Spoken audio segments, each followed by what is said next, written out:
네, 안녕하세요. 양조광장 방송 오늘 5회째 시작하도록 하겠습니다. 오늘은 많은 국민들이 지금 관심을 가지고 있는, 특히 이제 요번에 여론조사해 보니까 검찰개혁하고 다음으로 많이 나오는 게 정치개혁 부분이더라고요. 그래서 오늘은 이제 정치개혁 의제 중에서도 특히 선거제도 개혁에 대한 이야기를 좀 해볼까 싶은데요. 오늘 5회 방송에 좀 특별한 게스트 한 분을 좀 초청을 했습니다. 사실 요 방송이 끝나고 난 뒤에 강의가 있는데요. 오늘 강의차 내려온 서울에서 아주 먼 길을 오신 분인데요. 죄송합니다. 그 사회과학연구소 연구원으로 계시고 정치 철학자신데요. 최근에 김만근의 정치의 변화다라는 책을 또 출판하셨는데 최근에 아주 좋은 책으로 또 소개가 됐다. 예, 네. 서울국제도서관에서 서울국제도서관. 대통령이 읽는 책을 만나다 네. 전시가 됐던 뭐 그런 거. 거기에도 전시가 됐던 대통령이 읽는 책이었습니다. 모르겠습니다. 그 어쨌든 거기에 전시가 됐어요. 네. 국제 도서 전시전에도 이렇게 네. 소개가 됐던 책이에요. 네. 죄송하지만 저는 아직 읽어보지 못했는데 오늘 그 강의를 중심으로 하실 건데 우리 정치 철학자 김만건 우리 박사님 나오셨습니다. 인사 한번 하시죠. 안녕하세요. 정치철학자 김만건입니다. 네. 예. 오늘 이렇게 갑자기 내려와서 마창진에 내려와서 갑자기 이렇게 방송에 끼게 됐는데요. 오늘 뭐 잘 지켜보고 말씀하시는 거 잘 들어보고 또 지방에서 어떤 일이 일어나는지 좀 많이 배우고 가겠습니다. 예. 사전에 전혀 양해도 없이 바로 이 자리에 그냥 앉으셨습니다. 네, 또 한 분은 이제 우리 고정 패널로 계시는 경남대 지주영 사회학과 교수님 나오셨습니다. 네, 반갑습니다. 저는 이제 참여연대 사무처장을 있는 조영욱 사무처장이고요. 교수님 뭐 좋은 소식이 있나요? 지금? 지난 방송 때 우리가 뭐 아직 특별한 소식은 아직 없습니다. 소식이 없습니까? 네. 제 처가다가 그 방송을 보고 나서 5년 후에, 10년 후에 다시 한번 이렇게 어떻게 되는지 그렇습니다. 그런 얘기 있습니다. 네, 그래서 우리가 예측한 게 많이 틀려가지고 네. 사실은 욕을 많이 먹었습니다. 보궐선거가 100% 우리 이긴다 그랬는데 네. 없게 되는 바람에 그렇죠. 그것만 한 게 아니라 그 홍준표 도지사 유죄 판결 나온다고 유죄 했는데 판결 나오고 유죄 판결. 그래서 우리 네. 방송의 실력 아주 떨어졌습니다. 제가 오늘은 선거제도 개혁이 내년 지방선거 전에 된다 안 된다는 게 물어보지는 않겠습니다. 네. 그리고 우리가 또 예측했다거나 아니 그게 계속되면 우리도 플레이가 없이처럼 뭔가 이제 일정한 것이 우리가 하는 얘기에 신뢰성이 생기면 그것도 괜찮은 일일 수 있겠죠. 네, 그래서 뭐 얼마 전에 또 결혼을 하셔가지고 예, 축하드립니다. 그때 이제 사회자분께서 다른 사회자분께서 5년 후에도 그렇게 지금처럼 좋은 점 보자는 말씀. 그게 너무 좋으시다 하더라고요. 예. 저도 뭐 결혼한 지가 얼마 안 돼서요. 아, 그래서 네. 한 3년 전이라서 좋습니다 지금. 그렇군요. 토론을 해.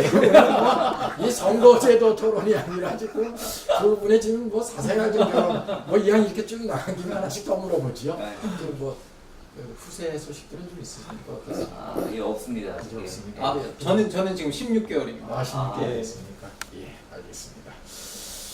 예, 그러면 이제 선거제도 개혁. 예. 제가 이제 첫 번째 좀 말씀드리고 싶은 게 어쨌든 우리나라 이 선거제도가 특히 이제 국회의원 선거제도 민의를 제대로 반영을 못한다라는 비판들을 지금까지 받아왔잖아요. 근데 어쨌든 우리나라의 정당 구조가 거대 정당 중심의 어떤 권력 구조가 형성되어 있다 보니까 현행 선거제도가 거대 정당에게 상당히 유리한 제도다. 소수 정당하고 불리하고 그래서 거대 정당 중심으로 있다 보니까 선거제도가 개혁이 제대로 안 된다라는 이제 비판이 있고 있거든요. 일단 현행 우리나라 선거제도 개혁에 대한 좀 문제점부터 좀 한 말씀 해주시죠. 우리 특히 김만건 교수님은 제가 얼핏 목차만 봤는데 정치에 관해서 이렇게 책을 내니까 선거제도, 정당제도 이것도 소개가 좀 됐더라고요. 예. 네, 곁들여서 한번 먼저. 뭐 사실 정치제도 개혁을 이야기할 때 우리나라에서 뭐 선거제도 개혁이 늘 이야기가 나왔었고 이 선거제도 개혁 없이는 지금 현재 우리가 가지고 있는 우리가 지금 여러 당이 있는 것처럼 보이지만 사실은 이게 양당제 구조거든요. 이 양당제 구조라는 것은 결국은 선거구가 어떤 선거구를 가지고 있느냐가 사실은 정치학에서 되게 유명한 법칙이 하나 있는데요. 이게 듀베르제의 법칙이라는 건데 이게 듀베르제는 학자가 발견한 겁니다. 이게 소선거구제를 가지고 있는 국가는 자연스럽게 양당제로 부르고 그다음에 비례대표제를 가지고 있으면 다당제로 간다라는 법칙이 있거든요. 근데 우리나라는 소선거구제예요. 소선거구제는 그냥 지역에서 무조건 몇 %를 받든 1등하는 사람이 이제 당선이 되는 거죠. 근데 이 구조가 가장 나쁜 게 뭐냐면 정당이 받은 실제 투표율은 만약에 30%인데 실제 의석내에서 차지할 수 있는 건 과반 이상을 차지할 수 있죠. 그래서 이게 받은 투표수와 이게 정당의 의석수가 비례하지 않는 현상이 나타나는데 우리나라가 그게 가장 심하게 비례하지 않게 나타나는 현상을 겪고 있는 나라 중에 하나거든요. 그래서 이걸 갖다가 소위 말해 정당이 얻은 투표와 의석수가 어느 정도는 일치하게 우리가 선거제도를 바꾸자라고 하는 운동이 아주 오래전부터 있었죠. 예. 지금 저도 그런 방향으로 가는 게 더 올바르다고 생각합니다. 그게 결국 민의를 반영하는 방향이니까요. 예. 그러니까 정당 득표라고 의석수 간에 어떤 일정 정도 좀 어쨌든 맞추는. 예. 근데 어떤 자료 보니까 네덜란드에 한 20배 정도 되더라고요. 우리나라 불비례성이 상당히 불비례성이 높더라고요. 예. 그래서 이제 어쨌든 그 연동형 비례대표제를 통해서 어떤 정당 득표라고 의석 간의 어떤 비율을 좀 어느 정도 맞추는 이것이 이제 우선적으로 좀 추진이 돼야 된다는 말씀이신 것 같아요. 예. 어떤 워낙 뭐 다 말씀해 주셔서 제가 더 붙이는 더 고쳐주세요. 방송 그만할까요 지금? 예, 예. 우리 지역의 힘을 좀 보여주세요. 좀. 예. 예. 그 뭐 일단 민의를 지금 반영하지 못해서 사실 문제가 많다는 얘기는 사실 되게 오래됐고요. 학계에서는 뭐 한 20년 넘은 얘기 같습니다. 그래서 그런 이제 얘기는 있고 사람들이 다 알고 있고 뭐 선거제도에 대한 연구도 엄청나게 많이 했고 그건 뭐 일부 학자만 아니라 사실은 뭐 선관위에서도 다 알고 있는 얘기고 그런 얘기인데 안 되는 건 사실 지금 기존의 기득권 체제라고 볼 수 있죠. 이렇게 양당에서 사실 그거를 이익이 되지 않기 때문에 지금은 사실은 그렇지 않습니까? 소선거제는 50% 득표를 안 해도 과반수를 충분히 넘을 수가 있거든요. 그거를 이제 유지하고 싶으니까 그게 유지가 되는데 이것을 갖다 이제 하기 위해서는 사실 그 국회의원들이 사실 스스로 제 머리 깎는 일을 이제 해야 되는 건 참 어려운 난관에 있는 거죠.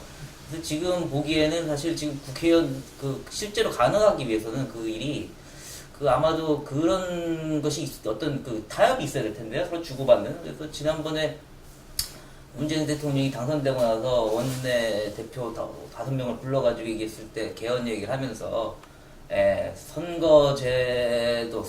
선거제도를 바꾸면은 국회의원들이 많이 바라는 그러니까 왜냐면 비례성이 선거제도를 개혁해가지고 그 비례성이 높아지면은 그때는 이제 내각제를 해도 부작용이 덜할 거기 때문에 그렇게 할 수 있다라는 식으로 말씀을 하신 걸로 제가 아는데 별로 반응이 없었어요. 그 정당에서. 사실 되게 중요한 얘기를 하신 건데. 반응이 없을 수밖에 없는 이유가 사실 이게 선거제도를 그런 방식으로 이제 비례성이 있게 그러니까 소위 정당 투표수와 의석수가 같게 하려면 지금 비례대표가 늘어나고 지역 구석을 줄여야 되거든요. 그럼 근데 우리나라는 300석 중에 지금 47석만 비례고 나중에 그러면 253석이 지역이잖아요. 그러면 이게 비례대표를 늘리려고 그러면 지역구가 지금 줄어들어야 되는 300석 내에서는 의원들이 그러면 자기 지역을 잃을 수가 있죠. 그렇죠. 아무도 동의 안 하죠. 그래서 이제 두 분이 핵심적인 걸 사실 이제 지적해 주셨는데 조금 더 붙여서 좀 질문을 드리면 아까 처음에 말씀드린 소선구제, 그러니까 그러니까 이제 단순 다수 소선구제일 경우에 권력구조하고도 영향이 있다라는 거잖아요. 그러니까 이제 비례성이 높아지면은 좀 다당제 구도로 가는 이제 이게 한 있었고 또 하나는 그 소위 이제 국회의원들이 제 머리 깎겠냐는 얘기인데 살펴보니까 우리나라는 또 양원제가 아니라 단원제잖아요. 그렇죠. 그리고 이제 의원 정수가 300명인데 EU 국가들하고 비교해 보니까 우리나라 국회의원 숫자가 상당히 절대적으로 적더라고요. 그러면은 지금 지역구를 줄이기는 현실적으로 어렵다고 봤을 때 연동형 비례대표제가 도입되기 위해서는 비례대표 비율을 높여야 되는데 그러면 결국은 의원 정수를 확대하는 문제가 자연스럽게 나올 수밖에 없는데 어떻습니까? 시민단체에서는 어쨌든 이게 누구 목에 고양이 목에 방울 걸거냐 문제인데 시민단체는 어쨌든 욕을 먹더라도 민심이 이제 상당히 이제 좋지는 않잖아요. 의원수 늘리는 거는. 그럼에도 불구하고 어쨌든 의원 정수를 늘리는 운동을 하자. 그 대신 의원에게 들어가는 총 비용을 좀 동결시키는 특권을 줄이는 방향으로 의원 정수를 좀 확대하자. 이런 문제 하나 있는데 어떻습니까? 의원 정수 해야 되는 거. 의원 정수는 늘리는 게 맞다고 봅니다. 특히 이제 사회에 여러 가지 다양한 목소리가 있는데 의원 수가 적으면 적을수록 그 다양한 목소리, 소수의 다양한 목소리를 반영하기 엄청나게 어려워지거든요. 그래서 현대사회는 되게 다양한 예전과 같이 이제 뭐 단일한 정체성을 갖고 있지 않고 뭐 상당히 다양한 직업과 다양한 정체성을 사람들이 갖고 있는데 그 사람들의 이익이나 의견을 반영하기 위해서는 사실 예를 들면 우리가 무슨 성소수자 국회의원이 있는 것도 아니지 않습니까? 그런 예를 들면 그런 분들도 국회에 분명히 들어가셔야 되거든요. 그러기 위해서는 당연히 지금보다는 국회의원 수가 늘어나야 되는 건 분명하죠. 그다음에 이제 서울 지역에 이제 오셔서 계시면 조금 이제 감이 좀 다를 수는 있는데 사실은 지역은 그런 문제가 있어요. 이게 이제 지역구를 인구 비례에서 뽑잖아요. 그러니까 갈수록 농촌 출신, 농촌을 대표하는 국회의원 숫자가 계속 줄어들고 있어요. 그러니까 수도권 중심의 의원들은 늘어나는데 그래서 지금 늘 선거 때마다 선거 구조적 문제가 사실 걸리잖아요. 이 지역 같은 경우는 5개, 뭐 4개의 선거가 이렇게 하나로 그래서 이걸 계속 이렇게 갈 수는 없어서 이제 비례대표, 연동형 비례대표를 도입했을 경우에 비례대표를 뽑는 방식, 뭐 전국별로 하느냐, 권역별로 하느냐, 또 이런 논쟁들이 또 많이 일어나고 있더라고요. 그래서 지역의 입장에서는 지금 농촌을 대표하는 의원들이 좀 줄어들고 있는데 비례의원까지도 인구 비례에 의해서 배분하는 방식이 왜 맞느냐. 미국 다른 나라처럼 양원제적 성격을 좀 가지고 비례대표를 뭐 하는 방법은 없냐 이런 문제 제기인데 그 부분에 대해서는 사실 이게 비례대표를 굳이 인구 비례로 만들 필요가 있을까라는 생각이 좀 드는데요. 그 부분은 저는 깊이 생각을 해본 적은 없었는데 지금 실제 이야기를 들어보니까 생각해 봐야 될 부분인 것 같긴 합니다. 근데 제가 아는 한 비례대표제 같은 경우는 인구 비례를 기반으로 만들지는 않는다고 저는 알고 있거든요. 비례대표는 주로 직종이나, 그 다음에 뭐 우리가 그 이익이나 서로 그 직업 간의 다른 이익이나 이런 걸 기반으로 해서 만들기 때문에 제가 봤을 때는 비례대표가 이 인구 비례로 만들어질 걸 걱정하는 건 뭐 그렇게 큰 우려는 아닐 것 같습니다. 그러니까 이제 일부 이제 권역별 비례대표제를 비판하는 보면은 지역별 인구 비례에 따라서 나눠주는 거 비례 의석수를 배분하겠다. 근데 원래 비례라는 건요. 제가 아는 한 우리나라 같은 경우에는 그냥 비례가 전체 국가를 대표하게 만들면 되기 때문에 그걸 굳이 그렇게 할 필요는 없다는 생각이 듭니다. 그 지역별로 하자는 아이디어가 대단히 아니고 저는 바람직하지 못하게. 그러니까 비례의 원래 취지를 좀 퇴색시킨다 이런 비판이 있죠. 그렇죠. 그게 무슨 공건제도 아니고요. 그게 국회의원이 지역구에서 당선되더라도 그 대한민국 국회의원이지 그게 꼭 지역구만 대표하는 건 아니거든요. 그 다음에 이제 또 하나 이게 이제 지금의 그 소송제, 이제 지금의 선거제도가 약간 이게 이제 다당제, 이제 소수정, 특정 정당, 양대 정당도 이제 가치밖에 없는. 그래서 민의를 이제 제대로 반영하는 방식으로 바뀌어야 되는데 또 하나 이제 제기되고 있는 게 외국의 사례를 보면 대체로 연동형 비례대표제를 도입하고 있는 나라, 물론 이거 결선 투표제까지 플러스가 되겠지만 나라들이 대체로 보면 정당과 정치적 협치와 연정 이런 것들이 잘 이루어진다. 그러니까 우리처럼 대결과 갈등의 어떤 정치 구조가 정치가 아니고 연동형 비례대표제가 도입되고 발전한 나라일수록 정치적 협치와 가버넌스, 그 다음에 연정 이런 것들이 잘 이루어진다라는 게 많이 사례들이 나오더라고요. 그래서 저는 민의를 반영하는가 동시에 우리나라 정치의 대결 구도 이것을 타파하기 위해서도 연동형 비례대표제 도입이 좀 필요하지 않느냐. 사실 이게 정치학적으로 보면요, 이게 지역구에서 비례대표제로 옮겨가는 게 사실은 정치 모델에서 발전된 모델이거든요. 그래서 원래 지역구에 기반하기보다는 비례대표제로 옮겨가는 게 훨씬 더 발전된 모델이고 유럽의 많은 국가들이 실제 비례대표제만 갖고 있는 국가들도 있어요. 그래서 대부분 다 비례가 훨씬 더 큰 몫을 더 차지하고 있어서 비례대표제로 옮겨가는 것들이 제일 일반적인데 이게 비례와 지역구를 딱딱 절반씩 나눠서 갖고 1대1로 나눠서 갖고 있는 국가, 대표적인 국가가 독일입니다. 독일이 이제 뭐 그 일종의 연동형 대표제를 연동형 대표제를 가지고 있는데요. 비례와 지역구를 연동시키는 거죠. 그런데 알고 보면 독일은요, 이게 말만 연동형이지 이게 비례대표제예요. 왜냐하면 정당 투표가 30%면 의석 차지하는 것도 30%로 되게 만들어놨어요.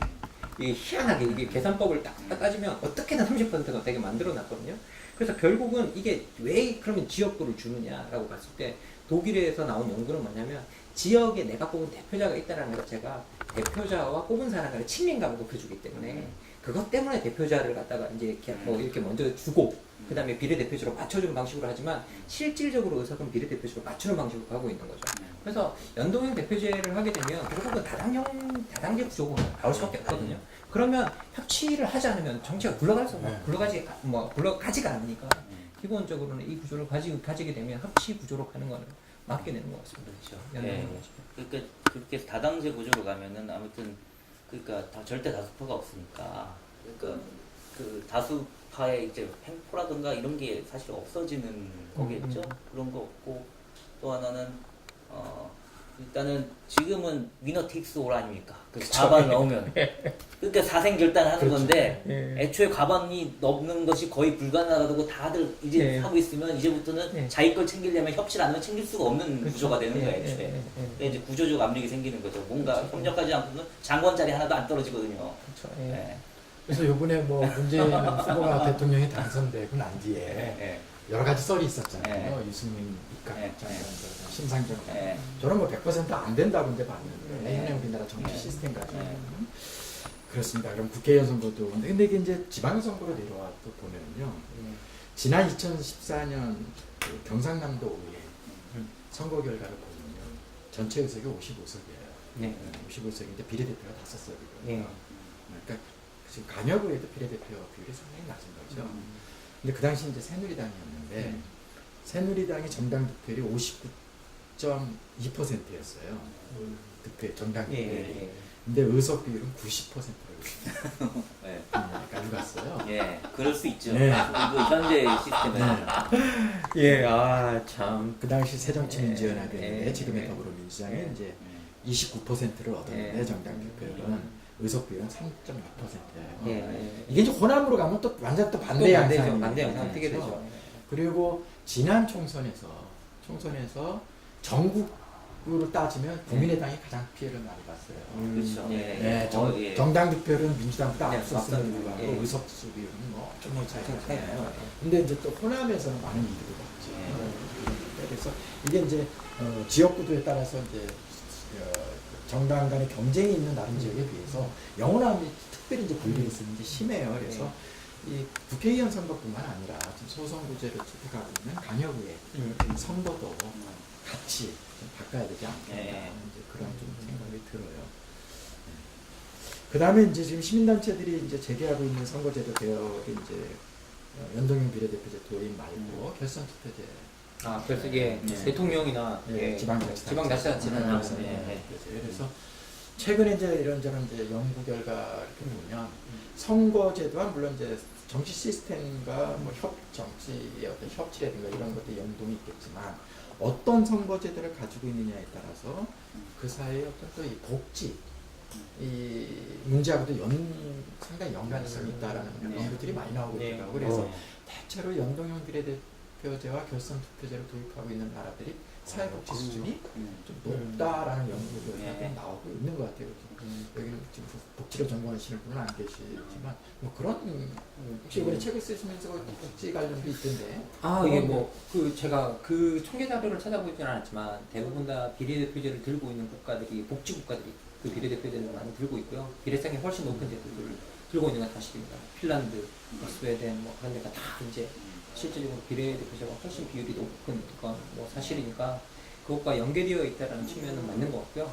그리고 뭐 연동형 뭐 독일 같은 경우에는 너무나 잘 되어 있고 연동형 대표제를 갖고 있는 곳이 사실상 그게 사실 아까도 말씀드렸지만 연동형이지만 사실상 비례대잖아요. 사실 이렇게 비례대표제를 갖고 있다라는 건 각각의 다른 이익을 가진 사람들이 대표되는 출구가 많다는 거거든요. 그렇기 때문에 그렇죠. 결국은 다양성이 보장되죠. 다양성이 보장되기 때문에 결국은 전체적으로 사회적 복지가 향상되는 것은 자연스러운 논리인 것 같습니다. 예. 저는 이번 선거 저 대통령 선거할 때도 이게 빨리 선거제도가 바뀌어야 된다. 우리 이제 애가 20대들인데 약간 이제 선거권이 있는데 특히 이제 둘째 딸내가 지금 22인가. 아 이게 그 소신 투표를 해야 될지 전략 투표를 해야 될지 막 고민을 하더라고요. 그래서 유권자들의 어떤 자신의 정치 이념에 맞는 투표를 할 수 있도록 하기 위해서라도 이게 좀 도입 바뀌어야 되지 않겠나. 예, 그렇죠. 사실 그 전략 투표 이번 대선 때 되게 많이들 고민을 하신 것 같은데 사실 이렇게 전략 투표를 고민하게 만드는 소신부터 해야 하는 건 사실 이게 그러한 전략 투표를 요구하는 건 사실은 이제 유권자한테부터 이제 인질극을 벌인다고 할 거나 그런 거죠. 사실은 이제 까놓고 얘기하면 이게 사실 좋은 게 아닙니다, 절대로. 예. 예. 이게 결선 투표제가 있으면 소신 투표를 할 수 있죠. 예. 어쨌든 예. 우리가 원하는 대표가 2등 안에만 들어가면 그렇죠. 예, 또 예. 나의 차선이 2등 안에만 들어가면 다시 이제 우리 그 사람을 뽑을 수 있는 어떤 가능성이 협치가 또 있기 때문에. 가능하니까요. 예. 사실 제가 이번에 겪었던 일인데요. 제가 뭐 시민단체나 이런 데 강의를 많이 다니면서 소신껏 투표해야 된다. 이렇게 이야기하고 제가 전략 투표를 했어요. 야, 그러고 난 다음에 제가 들었던 온갖 비난이 장난이 아니었어요, 제가. 내가 당신 때문에 소신 투표했는데 당신이 그럴 수 있느냐. 예. 그러니까 사실 이제 엄청나게 유권자가 기다려요. 나름의 자신이 생각하는 신념이나 윤리가 있을 텐데 예. 그거를 이제 저버리게 만드니까 상당히 이제 안 좋은 거죠, 이게. 예. 오늘 보니까 야, 선거제도는 뭐 두 분이 다 달변이고 다 잘하시는 분이 내용이 좋아. 네, 짧은 아. 시간이지만 그래서 뭐 사실 다른 주제가 하나 더 있는데 내년 지방선거 예. 관련 얘기를 하려고 했는데 그거는 이제 다음 시간에 한번 하기로 하고요. 그게 또 바로 우리 또 김한경 예. 교수님 강의가 또 있어야 되기 예. 때문에 그래서 이제 마무리를 조금 하죠. 뭐 그래서 예. 지금 이제 어쨌든 그 선거제도 개혁 그 다음에 그냥 마무리하면서 지금 선거법상 보면 유권자들이 선거에 참여할 수 있는 유권자 참여 운동을 법상 막아놓고 있는 조항들이 너무 많아요. 예. 최근에 저희가 이제 대선 후보를 대상으로 지방 분권, 지방자치, 공약 평가를 해서 우리가 발표한 적이 있는데 서열화를 못해요.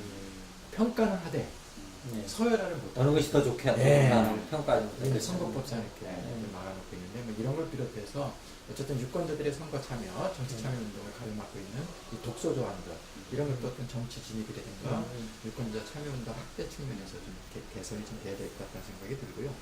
그 다음에 어쨌든 뭐 정당 설립이 상당히 이제 5개 시도당을 만들어야 되고 시도당도 1000명의 당원이 있어야 되고 중앙당은 서울에 둬야 된다 뭐 이런 규정들이 있어요. 그래서 이게 뭐 정당 하나 만들면 상당히 이제 어려운 이제 그런 조건이 또 있고 그다음 뭐 다른 나라에 다 인정하고 있는 지역정당, 로컬 파티 이것도 법적으로 허용을 좀 안 하고 있어서 뭐 이런 것들도 좀 앞으로 바꿔나가고 사실 지역 정당은 정말 필요한 거예요. 네, 사실 어떤 정당이 하나가 우리가 여러 국가 정당이 있지만 어떤 정당이 만약에 마산에 나오면 마산당, 뭐 창원당 뭐 이렇게 딱 그렇게 나왔을 때 우리가 더 해줄 수 있는 근거도 있잖아요. 그렇죠. 그러면 예. 거기 지역 이익을 더 잘한다고 생각하면 지역구는 거기서 나오는 것도 오히려 더 바람직하잖아요. 그런 당이 예. 있어야지 지금 같은 경우에는 사실 더 필요한 게 왜냐면 지금 한 당이 너무 장기 집권하다 보니까 예. 이게 너무 지나치게 뭐라고 해야 되나 그 지역 정치가 보니까 좀 약간 역동성이 없고 이렇게 예, 뭔가 정책이나 뭐 이런 것들 공약들도 부실하고 막 예. 되게 그런 문제가 많거든요, 사실.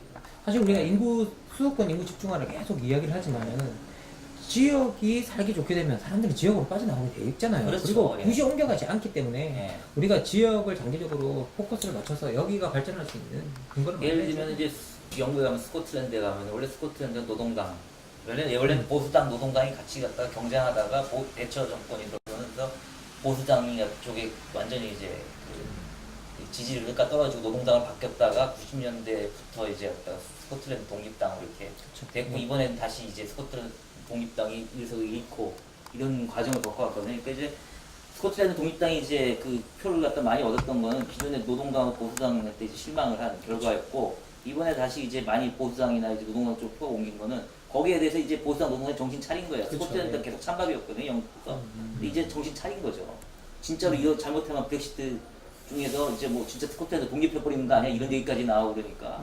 예, 그러니까 이제 견제 세력이 꼭 있어야 되는데 그게 현재 우리나라의 정당 구도에서는 이제 예를 들면 이 영남 지역에서는 약간 호남 쪽에 대한 지역적인 어떤 갈등 때문에 쉽게 지지 못하지만 이 내에서 다른 당이 생기면 좀 훨씬 더 달라질 수 있다고 봅니다. 그 전국 정당하고 경쟁도 예, 가능하고 예. 정말 좋은 제안이신 것 같습니다. 네. 저도 많이 들어보고 제가 어디다가 뭐 오늘 써놓겠습니다. 오늘 이좀 너무 좋은데 네. 배터리 없어 빨리요. 주제가 이제 어려운 주제임에도 불구하고 쉽게 설명을 아, 해주시고 네. 물론 이제 18세 선거법 이것도 네. 있지만 예, 어쨌든 오늘 뭐 어려운 주제를 한마디씩. 예, 쉽게 설명을 해주신 오늘 두 분 마지막 10초씩 예.